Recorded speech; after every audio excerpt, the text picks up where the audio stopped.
j'ai créé la revue Passage en octobre 1987. Je m'appelle Émile Mallet, j'étais journaliste et je le suis. J'étais journaliste auparavant au Quotidien de Paris. J'ai également travaillé aux Nouvelles Littéraires, collaboré au Monde et à Paris Match, et j'ai décidé en octobre 87 de créer un magazine.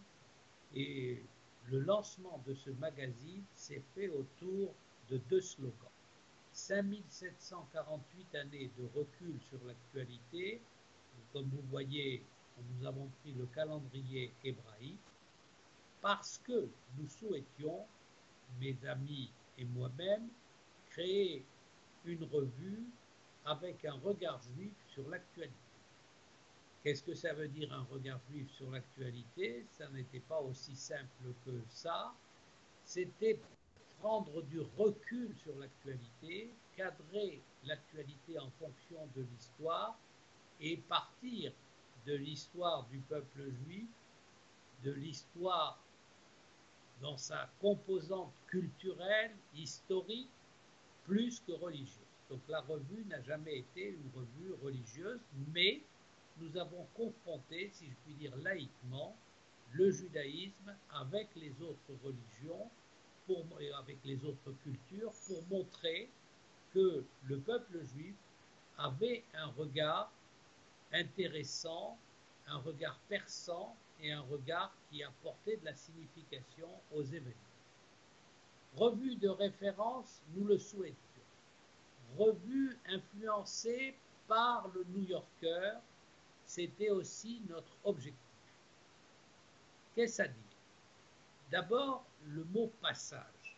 Le mot passage, chacun de vous peut le constater, fait partie de ce que l'on appelle les noms primaires. C'est-à-dire ces mots qui ont leur propre oxymore. Dans le mot passage, il y a le passé, l'histoire, et il y a l'action de passer, le mouvement. Ce qui est très intéressant, c'est qu'on retrouve cette dualité du passé comme histoire et de l'avenir comme mouvement dans le terme hébraïque ivri. Ivri, c'est un hébreu, c'est un passeur, et dans le mot ivri, il y a le mot ava, l'action de passer, et l'histoire, ce qui est déjà passé, maché ava. Donc c'est extrêmement intéressant parce qu'on retrouve cette même chose, par exemple, dans la culture chinoise. Et ça, c'est très intéressant. Ça veut dire que le judaïsme s'inscrit comme un marqueur d'autres civilisations et lui-même vient des civilisations qui l'ont précédé. Nous avons souhaité, à travers cette revue Passage, parler librement de l'argent, du sexe, de la politique, et nous avons souhaité donner du sens aux événements. Alors je reviens à ce que je disais il y a un peu de temps. Notre modèle était le New Yorker, cette fameuse revue américaine qui a tant de succès aujourd'hui et beaucoup d'influence. Mais nous allons nous rendre compte avec la revue Passage, dès l'année 88, qu'elle suscitait des critiques de tous les côtés. Pour les Juifs, la revue Passage n'était pas assez juive. Pour les non-juifs, elle était trop juive. Autrement dit, la France n'est pas l'Amérique, nous n'avons pas la même culture, notamment des médias, et il était difficile de faire un copiage, si on veut, mais c'était un vœu d'enfance, et donc Passage va trouver progressivement sa place. Le deuxième écueil auquel nous avons été confrontés, c'est un écueil économique. Un journal centré sur le judaïsme, même si c'est de manière laïque, même si c'est de manière culturelle et historique comme se voulait Passage, avait un trop faible lectorat. Et donc, nous avons commencé par un tirage à 75 000 exemplaires.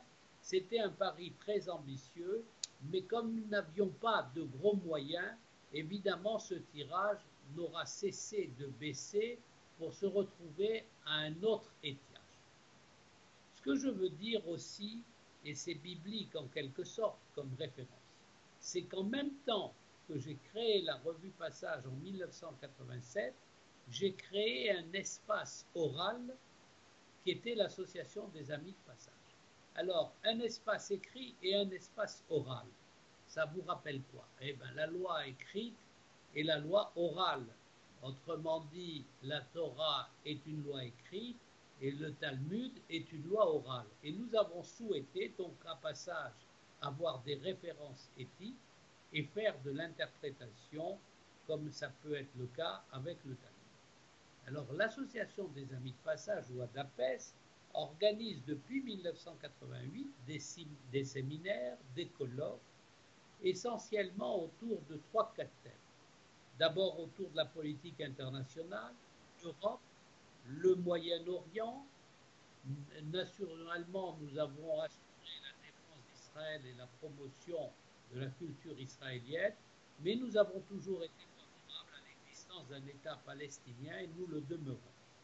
Nous avons traité également des problèmes de société, notamment de sexualité, d'éducation, de drogue, de santé.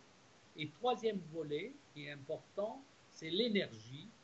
Nous avons beaucoup travaillé sur l'énergie et l'environnement, l'énergie et le climat, l'énergie nucléaire, toutes ces choses-là.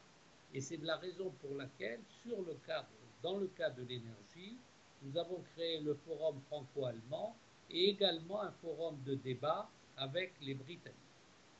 Dans le cadre et sous l'influence de Passage, nous avons créé en 2003 le Forum mondial du développement durable qui s'intéresse aux biens publics, aux biens communs et à leur répartition équitable, eau, énergie, santé, éducation, justice.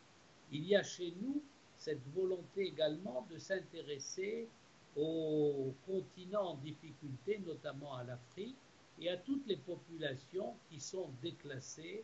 Et aujourd'hui, nous insistons beaucoup sur le fait que le déclassement des classes moyennes entraîne du populisme, un nouveau conservatisme.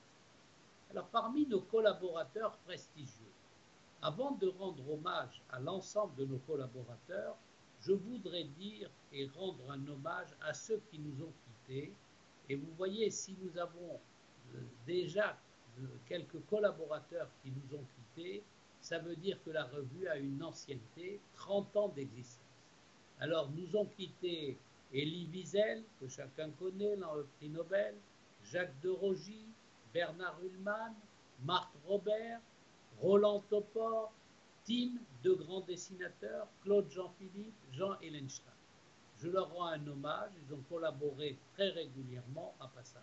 Mais il y a ceux qui demeurent ou ceux qui sont nouveaux, comme Charles Melman, Roland Pourtier, Chantal Chawaf, Olivia Coudrine, Sonia Sesnik, Denis Charbit, Sergio de la Pergola, Jacques Miliez, Francesca Salvareza, Jean-Jacques Moscovitz, Marielle David. Donc là, nous avons une relève et nous avons de nouveaux collaborateurs et nous faisons en sorte d'assumer avec eux un regard, à la fois un recul sur l'actualité, à la fois ce regard juif sur l'actualité et essayer de dégager un petit peu de sens à une actualité qui va très vite. Dans le cadre de la revue Passage, nous avons créé d'autres journaux. Nous avons créé le journal Ville Lumière, qui est écrit par et pour les jeunes de banlieue. Cette revue qui était mensuelle a duré quelques années. Nous avons créé le journal français de psychiatrie, qui, comme son nom ne l'indique pas, est une revue de psychanalyse. Et dans ce contexte de la psychanalyse, qui a été présent depuis le début de la revue Passage, nous avons créé, il y a 2 ans et demi, le comité Freud en vue de l'inscription de Freud à l'UNESCO et de promouvoir à la fois l'œuvre de Freud et d'essayer d'avoir un regard freudien sur l'actualité. Aujourd'hui, la revue Passage, du fait que nos moyens financiers sont faibles et du fait que nous sommes totalement indépendants est passé à un rythme trimestriel. Évidemment, nous rêvons, mais au sens freudien du terme, c'est-à-dire un accomplissement de désir, que nous revenions au rythme mensuel. Mais nous avons pris la décision également de faire une newsletter. Et cette newsletter, dont le numéro 1 sera en décembre, elle sera mensuelle parce que nous souhaitons nous accrocher à l'actualité, notamment à l'actualité politique qui va être très forte dans l'année à venir, les années à venir en Europe, mais également avec les changements, les bouleversements mondiaux en Russie, aux États-Unis et ailleurs. Donc maintenant, trimestriel d'un côté, newsletter de l'autre côté, pour à la fois avoir l'actualité immédiate dans la newsletter, le recul dans la revue Passage. Puisque nous sommes dans l'actualité, le numéro qui est en cours actuellement traite du transhumanisme.